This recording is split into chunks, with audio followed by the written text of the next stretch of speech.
Buenas noches, mi nombre es Johan Porres, aprendiz de la tecnología en radioterapia.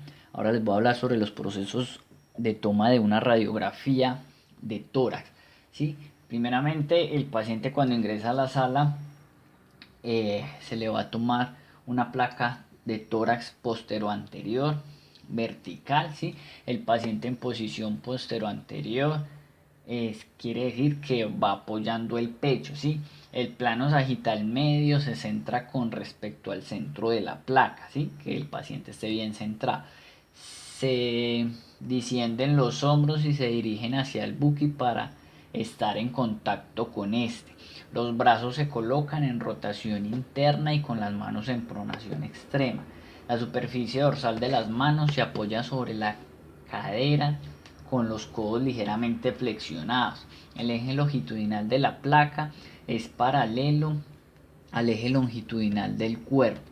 El rayo central es perpendicular a la placa y se dirige a nivel de la sexta vértebra dorsal.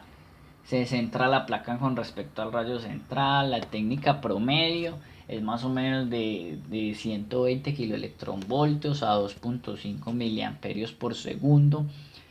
Pues esto varía pues mucho dependiendo si es un niño, si es un adulto, cómo es la contextura del adulto, ¿sí? Esto puede variar mucho. La distancia es a 180 centímetros. Se realiza la toma en inspiración profunda y se toma la imagen y se revisa y se procesa. Eh, Luego pasamos a la otra proyección que es la lateral, ¿sí?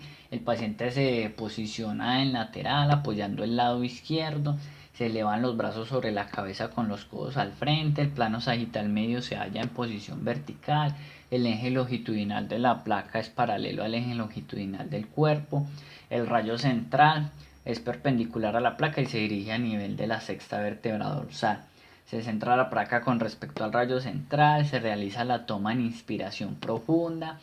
La técnica promedio es de 120 kilovoltajes, kilovoltios y de 5 miliamperios por segundo. Se aumenta un poquito el, el miliamperaje. La distancia sigue siendo a 180. En pacientes con movilidad pues reducida se realiza la imagen en la camilla de transporte ubicando pues el pacientico así como se ve en la última imagen acostado. Ya sería pues una radiografía de frente que se llama AP, ¿sí? Y la lateral también se podría hacer en la misma camilla. Y ya después de realizar pues la toma de imagen se revisa y se procesa la, la imagen, ¿sí? Luego, los rayos X se producen cuando los electrones con movimiento rápido inciden en un objeto de metal. La energía cinética de los electrones se transforma en energía electromagnética. La función del sistema de imagen por rayos X es proporcionar un flujo controlado de intensidad de electrones suficiente para producir un haz de rayos X apropiado para la imagen, ¿sí?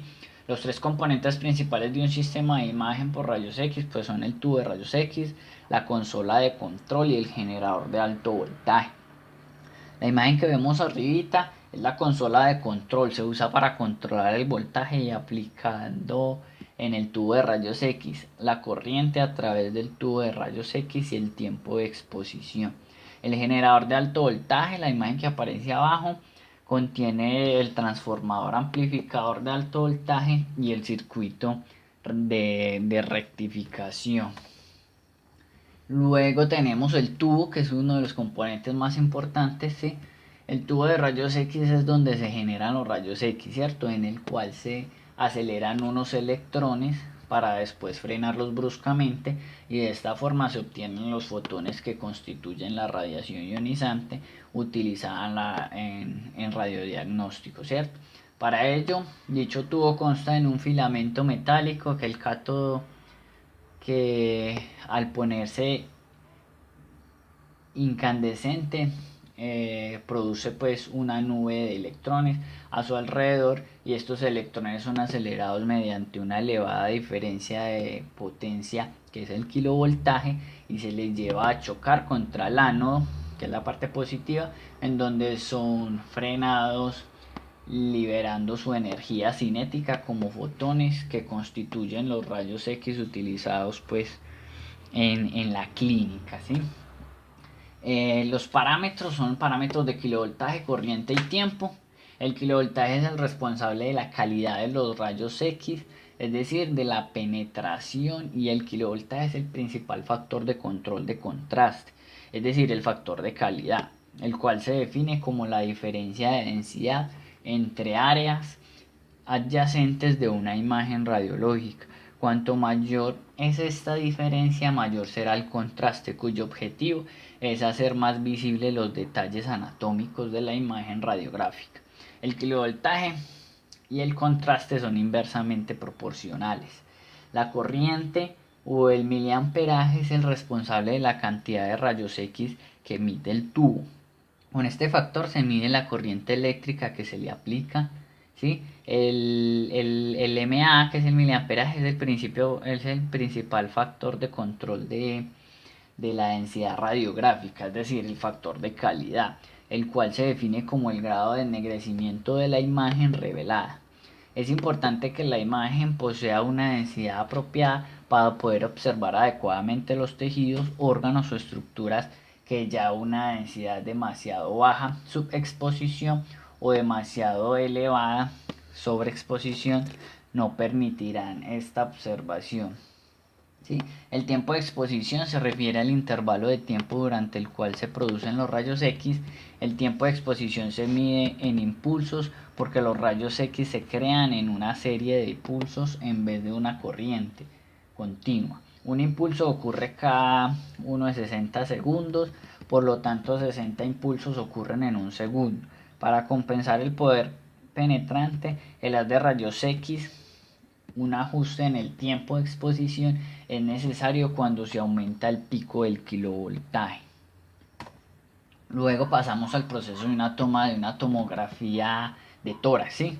Pues el paciente se acuesta en decúbito supino con la cabeza en dirección al gantry, o también puede ser con los pies con dirección al gantry. Lo importante es acomodar el paciente en la consola de la manera adecuada, ¿sí?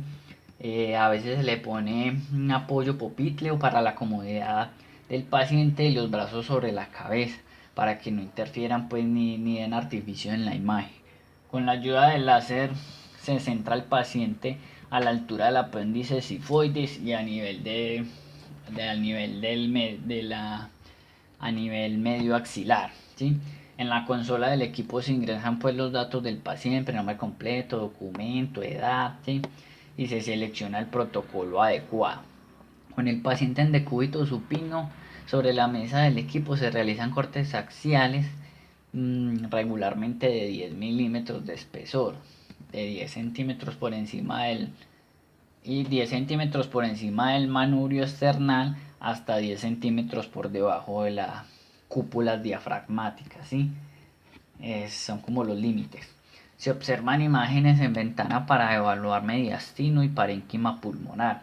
El paciente sale de la sala, como lo dijimos ya, el límite superior es más o menos en la horquilla external y el inferior es cuando terminan los diafragmas, ¿sí? El espesor de los segmentos pues pueden hacerse de 5 o de 10 milímetros. En el sistema de imagen de tomografía computarizada no hay un receptor de imagen convencional como en una placa o en un tubo intensificador de imagen. Un haz de rayos X bien colimado se dirige al paciente a la radiación atenuada que formará la imagen medida para un receptor cuya respuesta se transmite a un ordenador, ¿sí? Tras analizar la señal del receptor, el ordenador reconstruye la imagen y la muestra en un monitor. La reconstrucción de la sección anatómica del ordenador se consigue mediante ecuaciones matemáticas. O sea, estos equipos tienen unos algoritmos adaptados para procesos pues informatizados. La tomografía helicoidal es una herramienta de diagnóstico que proporciona mayores imágenes de partes anatómicas del cuerpo, ¿sí? Pues ahí tenemos las partes. Aquí tenemos una fotica más o menos de los parámetros. La primera foto son los scouts del scout AP y lateral. Y en la segunda foto de la mano derecha tenemos ya los parámetros que se hacen en el protocolo de TAC de tórax en nuestra clínica. Muchas gracias.